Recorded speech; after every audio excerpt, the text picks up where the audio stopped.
This week one matchup isn't just about winning a division game. It's about the Commanders proving their new physically dominant identity is more than just a training camp talking point. That and more right now on Locked On Commanders.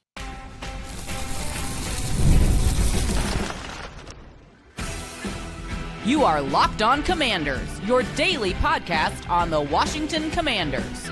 Part of the Locked On Podcast Network, your team every day.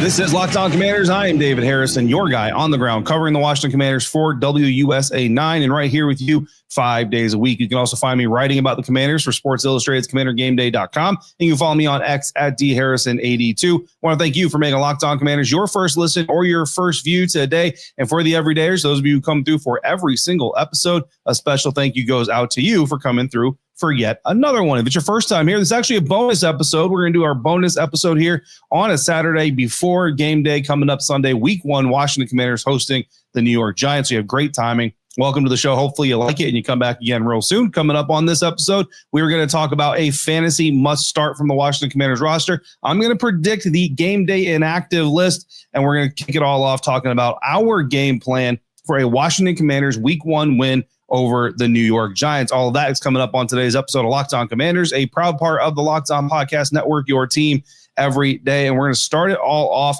with this team forging a physical identity. I said at the beginning, it's about establishing a physical identity for this team. And the reason I say it that way, because you might be thinking, hey, they established that identity last year. Well, Dan Quinn, head coach of the Commanders, making it very clear this week, that was last season.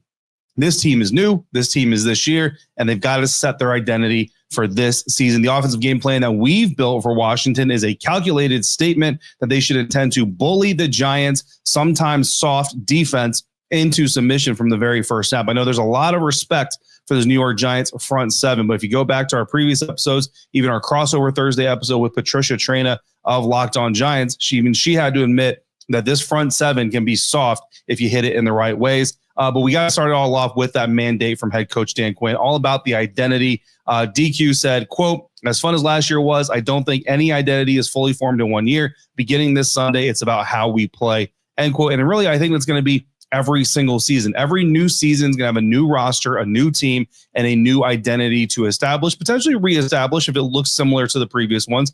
But this new team has to establish this identity this year. Says they want them to be, quote unquote, bold and aggressive and physically dominant. So the physical or the outline that we're going to provide, and of course, this is just a podcast game plan, so we're not going to go as in-depth of it as an NFL team ever would, but we are going to go and we're going to lay out a blueprint for creating that physical dominant identity. And I think the obstacle, of course, is that formidable Giants front, right? We're going to call it soft here a couple of times. We're going to call it undisciplined here a couple of times. But I do want to be clear up front that this is a formidable defensive front, and this is a unit that deserves respect. But we're not going to win this game if we're the Washington Commanders by going out there and talking just highly about the defense and then going on the field and saying, no, they're really good. No, we've got to go out there with a mentality of they're soft. We're going to dominate them. We're going to bully them. We're going to push them around, right? So there's differences in how you talk about this when you're coming at it from an angle of we have to beat them versus we're going to talk about them in the media and we're going to have a lot of respect because they're a very good team. Both things are very true, right? So if we're the Washington Commanders, you already have offensive coordinator Cliff Kingsbury out there acknowledging the challenge, who stated this week about this defensive front that they are, quote unquote, as good as we'll see. I have a feeling. So again, a lot of respect. Specifically, defensive tackle Dexter Lawrence said, quote, one of the premier players in the league, and quote, game wrecker if you don't have a plan for him each and every snap, end quote. So, again, not about disrespecting the Giants defense. It's about imposing your will against them. And I think it is a unit outside of certain key players that can have your will imposed against them. Cliff Kingsbury says he anticipates a, quote, knockdown, drag out type of game, end quote. So with that in mind, our first key play that we're looking for this Washington Commanders offense to utilize against this Giants defense is going to be halfback duo. It's a classic play. It's a very standard play, but it is a play that helps you institute a statement of physicality. It's a physical gap scheme run designed to create vertical displacement at the line of scrimmage, uses double team blocks to push defenders straight backwards, and the running back reads the Mike linebacker to figure out where he wants to make his cut. You see a lot of drills where a running back attaches a pad. The pad goes one way, the running back goes the other way. Similar type of thing here in this situation. The goal here is to make a primary statement of physicality, of that physical dominance, attack that Giants front seven that, again, there are some vulnerabilities in, especially against the run game. Cliff Kingsbury praised tight end John Bates this week once again for his blocking prowess. We know that he's got that great blocking ability. About Bates, he said, quote, "There's nobody more respected in our locker room than John Bates because of that," end quote. And of course, he's talking about that blocking ability. For you to spot it on the television or at the game, if you're watching it in person, look for two tight ends at the snap. Most likely those tight ends are going to be on one side of the line of the formation on either side of the center. So they're both going to be on the same side. At the snap, look at the offensive lineman. One side is going to double team the defensive lineman, trying to push them straight back out of their lane. The running back is then going to aim for the middle and base their cut on where the middle linebacker goes to identify that halfback duo. Our second play is our zone beater. It's a drive concept. Again, a very common concept. This concept pairs a short, shallow drag route with an intermediate, so middle level dig route, and then a crossing route coming right behind it, right? It's designed to attack zone coverage by creating a high-low read progression for quarterback Jaden Daniels, and it puts defenders in conflict, makes them choose which level they're going to defend, which then leaves the remaining level or levels open. So the key personnel for this play for Cliff Kingsbury, he talked about how impressive and how quote unquote dynamic of a receiver Deebo Samuel is. Called Noah Brown, quote, "one of the better route runners and technicians I've seen," end quote. So those two guys are going to be incredibly important for this type of a play concept. How to spot it on television. You want to watch a receiver running a short drag route over the middle of the defensive formation. Right behind him, about 10 to 12 yards deep, you're going to have that intermediate route, and then you're going to have a little bit or that deep crossing route, sorry. And then in the middle there, you're going to have that dig route. Again, creates that high-low, stresses the middle part of that zone defense, makes them pick which level they're going to create or they're going to defend, and then you have the opportunity to create play where they're not. Our third key play for the offense, play action seam route. You saw this a couple times in the preseason. We saw it during training camp. It works very, very well when it gets executed. And of course, it's all set up by that aggressive physical run style, because that's how you establish that play action, right? It's built to look just like that halfback duo run that we just talked about. This play, use a hard play action to fake that attack that the linebackers identify, potential liabilities in coverage, and the deep seam route to tight end Zach Ertz, who gets open. Could be John Bates, could be Ben Sinnott for all we know. But either way, you're going to come out, you're going to try to emulate that halfback duo action, get the defense to bite down on it, open up behind them for a seam shot to the tight end. I think Colson Yankoff in the game against the Baltimore Ravens, the final preseason game, that type of a look is similar to what we're talking about. The X factor here for this type of a play, Cliff Kingsbury again revealed that player feedback is crucial for calling these shots. Says, quote, "If you're getting the information from them, that to me is always a trump card if it's going to work or not," end quote. So getting that feedback from the line, from the running backs, obviously from Jaden Daniels, from the tight ends themselves. Hey, coach, we're running this halfback duo really well. They're starting to key in on it. They're starting to crash it really, really hard. That's the time you want to throw that play action, or that hard play action, run action at them, get them to bite on that hard, go right behind them for the tight end on the seam route. How to spot it on television. The offense, again, is going to look like a two tight end power run formation, clear fake handoff. And instead of blocking, you're going to see one of the tight ends, most likely a guy like Zach Ertz, release, run right down the middle of the field on the seam and wait for Jaden Daniels to hit him for a big chunk of yardage, hopefully against the New York Giants defense. While our offensive game plan aims to impose its will through the physical ground game, our defensive game plan is designed to create chaos by exploiting the Giants' biggest liabilities. That coming up next on today's episode of Locked On Commanders, part of the Locked On Podcast Network, your team every day. And this episode of Locked On Commanders brought to you in part by Prize Picks. It's the daily fantasy app where making the right call can actually pay off for you. We just spent a whole segment breaking down our offensive game plan, and on Prize Picks, you can take that analysis. If you believe it, you can turn it into real prizes. With football back, Prize Picks is the simplest and the fastest way to get in on the action. All you got to do is pick more or less on 2 to 6 player projections, all in less than 60 seconds. It can take you. And if you're me, you do a lot of research, it's going to take you longer than 60 seconds, but you can do it in under 60 seconds. Trust me, I've been there. Based on our plan to attack the Giants linebackers in coverage, I love looking at Zach Ertz, and I'm going to look at his projection and probably go more than his receiving yard projection. And Prize Picks is making it even easier this week for games on Sunday, September 7th. You have a can't-miss discount on Lamar Jackson, more or less than half of a yard passing. That's just a gimme, right? Download the Prize Picks app today and use the code LOCKEDONNFL to get $50 in lineups after you play your first $5 lineup. That's code LOCKEDONNFL for $50 in lineups after you play your first $5 play. Prize Picks, it's good to be right. Today's episode is also brought to you by Mazda. Mazda crafts cars for those who choose to do more than simply move. They follow what moves them every time they drive, and that's what makes Mazda stand out. They go beyond safety, style, and performance to deliver a driving experience that feels alive in every detail. We're all about the details here, breaking down every nuance of the game, and Mazda gets that. As an athlete focuses on every detail, Mazda does the same, from metallic accents to hand-stitched Napa leather. But it's not just about looks, it's about elite performance under pressure. That's why Mazda has won more 2025 IIHS Top Safety Pick Plus awards than anyone else. You can feel the attention to detail the moment you get behind the wheel. The smooth and intuitive controls make even everyday drives feel special. So it's the small details that make the biggest plays. And just like there's more to every player, there's more to a Mazda vehicle. Mazda, move and be moved.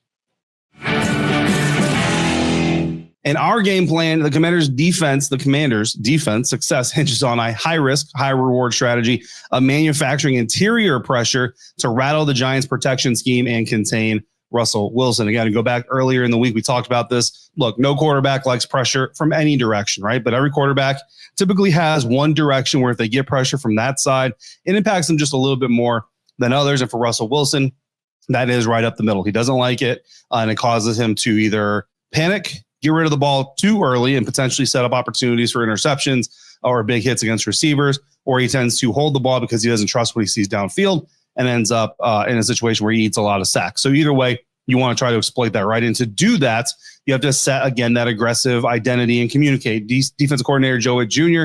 told us this week that the defense's play style and practice has been, quote, very aggressive, very intentional, and, quote, down and playing with a downhill mentality, end quote. And he highlighted a major improvement from last season, stating, quote, the communication is just better than it was at any point last year, end quote. Joe Witt also told us that the team is getting turnovers and takeaways in practice this year. While last year they weren't getting a lot of turnovers in games, but they also weren't getting a lot of turnovers in practice. This year they're getting those takeaways in games, so they're hoping that that translates to the field as well, being able to manufacture some takeaways against these opponents, starting week 1 against the New York Giants and Russell Wilson. And I think that the obstacle to doing so obviously is containing Russell Wilson. He's a big component or advocate, I should say, of playing that backyard style of football where he loves to run around, extend those second and third play opportunities that these quarterbacks create, not unlike Jaden Daniels, but Russell Wilson kind of made his money doing that just a little bit more than Jaden did, at least in his rookie season, once he kind of got his NFL legs under him, right? So Joe Witt identified one of the main challenges, calling Russell Wilson, quote, one of the best deep ball throwers in the league, end quote. And a lot of times he likes to do that by extending the play. You go back to that Pittsburgh Steelers loss the Washington Commanders suffered last season, part of that 3-game losing streak. Joe Witt Jr. taking credit for that loss. It was a moonshot. Russell Wilson hitting wide receiver Mike Williams over Benjamin St. Juste that ended up being the game-winning score. And Joe Witt said, quote, he hit one against us last year, won the game. It was a bad call by me. Making that call in that situation wasn't very smart, end quote. Kudos to coach for taking credit for it. I still think the call wasn't bad. The execution was worse. But, you know, it is what it is. That's kind of how this thing goes. We asked Mikey Saintersil about that play earlier this week, and even though it wasn't against him, obviously just saying as a unit, just playing your assignment better, understanding the situation of the game and how to play it is just key, right? And I think that's ultimately what that play ultimately boiled down to for the Washington Commanders losing that game last year. So 3 key plays for the defense to look out for going up against the New York Giants to try to impose this game plan. Key play number 1 is going to be an interior attack, A-frame blitz, double A-gap blitz. There's a couple different terms for it, but essentially what you're doing is you're bringing 2 off-ball linebackers through the A-gaps. The A-gaps on either side of the center, between the center and the guard, both sides of the line, those are called A-gaps. So you got a left side A-gap between the center and the left guard. You got a right side A-gap between the center and the right guard. Either way, you want an off-ball linebacker coming through each of those gaps of the center and to overwhelm that interior blocking and collapse the pocket from the inside out.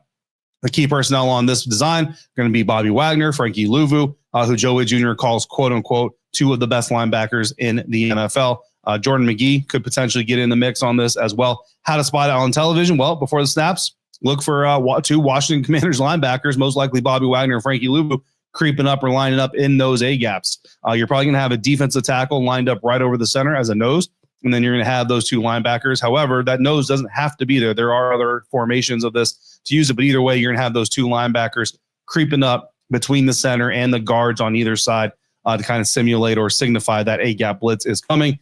And if it is an actual blitz and not a simulated blitz where they just show and then they bail out, then you're going to see both of those guys come in and try to create kind of a triangle shape type of a rush pattern that overwhelms the center, forces the interior line to kind of collapse down on them. And you either push that pocket back or it opens up lanes, stunts, twists, other things for the other rushers to potentially get in there and get pressure on Russell Wilson. So that's our first key play for the defense. Secondly, we're going to look at a quarterback trap here. We're going to go the show 6 drop spy. It's a simulated pressure. So simulated pressure, what you're looking for is standard amount of pressure is 4 rushers, right? That's standard pressure. Adding blitzers, you get to 5, 6, 7, 8. I mean, you want to go 9, 10, 11. Like, how bold do you want to get, Brian Flores in Minnesota? But basically, simulated pressure is you bring a lot of guys, typically 7 or 8 guys up to the line of scrimmage, show that you're going to bring a lot of pressure. But once the ball is snapped, you only bring 4. Everybody else drops out. Now, the trick here is who drops out, who rushes. The offensive line has to try to identify it. If they guess wrong, they potentially open up the door for a free rusher. It's a good way to try to get pressure with only 4 rushers, leaving 7 guys in defense to cover, right? You could use a 6-man blitz. You could do all kinds of stuff, but then you leave a spy as well. So you show 6. So you bring 6 to the front, showing that you're going to rush 6, but you end up only rushing 4. And then one of those players that drops as a spy on the quarterback, a guy like Russell Wilson, who again likes to use that backyard style of football to try to impact defenders. Pre-snap, it's going to look like an all-out blitz. Again, you're going to have 6 defenders near the line of scrimmage, but when the ball is snapped, watch for one of those players to drop back as a spy. And then again, you're probably going to have other players drop back. You could also have an iteration where you show 6 at the line of scrimmage and 5. So it's still a blitz, but you drop that one guy as a spy. So there's a few variations. Obviously, you're going to have different terminology for each variation as a coach, but hopefully you wrap your head around just the concept itself. You want to show Russell Wilson one thing, bring another thing, and if he tries to react using his athleticism, you're countering that. You're kind of anticipating that as a strategy, knowing that is in his repertoire. Key play number 3, the load press. So it's a high-risk, high-reward call that combines an overload blitz with an aggressive press coverage to jam receivers at the line of scrimmage. So you want to throw off that timing of the receivers off the release, because most quarterbacks will tell you that a route is won and lost at the release point. So if you can disrupt that release and bring incredible pressure, then you have the potential to create a lot of chaos. Again, if a guy gets off that press and gets behind the defender, Russell Wilson throws it up there behind the defender.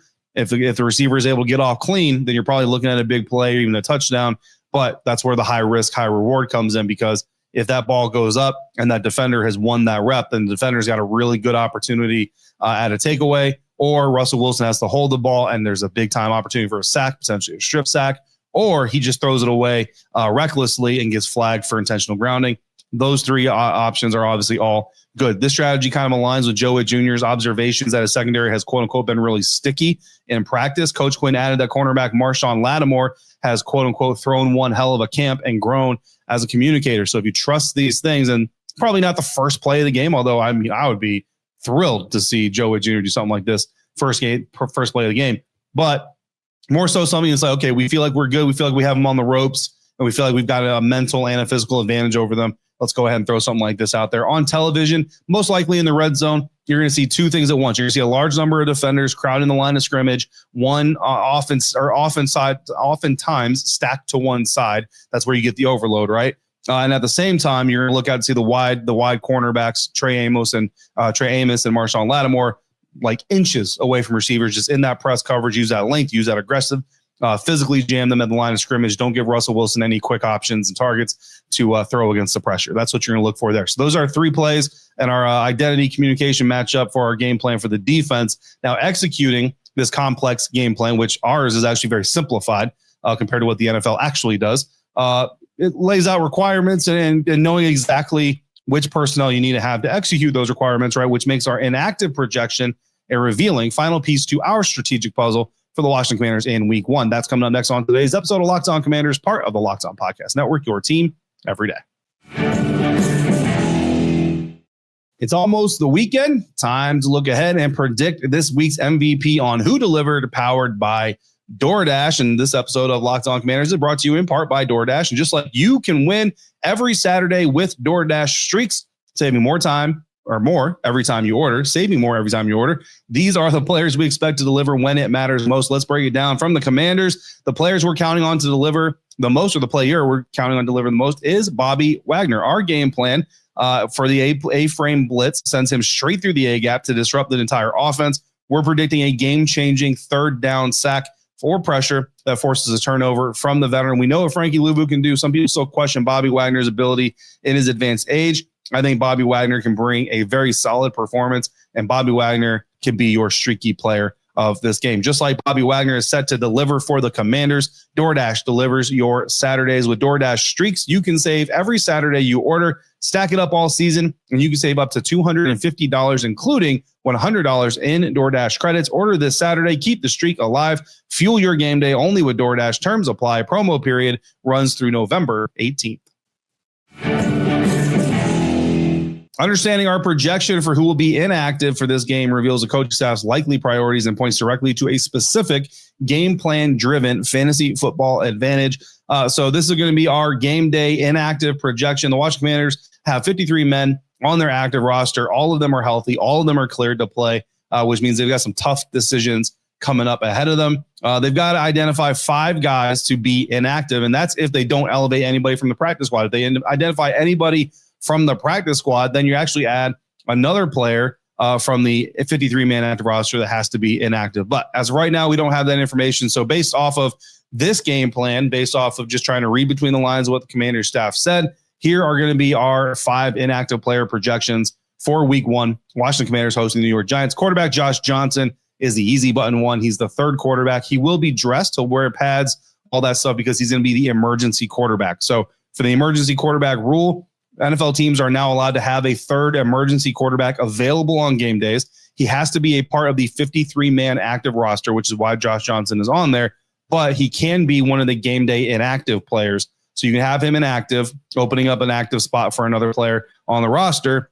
And then if one of your quarterbacks, or if your starting quarterback, right, gets hurt, then what you can do is you can make your starting quarterback inactive, make that third inactive quarterback active, and now you've got 2 quarterbacks back on the active game day roster. Hopefully that makes sense. Quarterback Josh Johnson will be a game day inactive.